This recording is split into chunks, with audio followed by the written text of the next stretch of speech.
pašam ir bijis tā, kad apskrien riņķī skatītāji, un visi ir tā iedegušies un tā grib palīdzēt, kad tieši kad apmēram 7 vai 6 cilvēki stumj no priekšpuses tevi uz aizmuguri ārā, un tieši tikpat daudz skatītāju no aizmuguras tevi stumj uz priekšu, jo viņiem liekas, ka tur var izbraukt.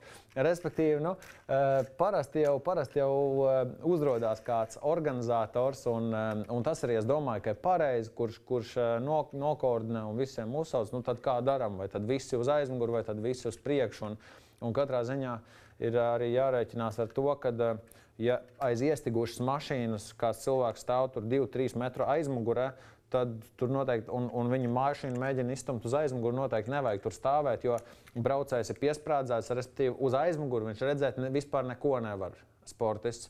Un ja cilvēki viņu stumj, viņam parādās saķere un viņš izbrauc ārā, tad pārsvarā tas notiek ar diezgan lielu pātrinājumu un joni, un tad aizmugurējie var būt apdraudēti. Tāpatās ziemā vēl noteikti būtisks elements, un īstenībā arī vasarā, bet arī ziemā ir tas, kad jāuzmanās pie mašīnas ejot, jāuzmanās praktiski no arkām un riepām.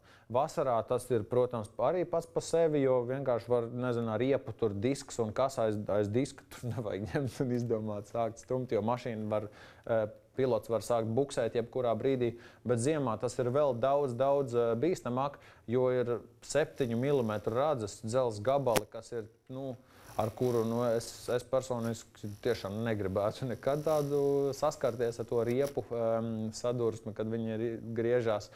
Un es domāju, ka nevajadzētu arī mēģināt skatītājiem. Tas tiešām varētu būt ļoti bīstami.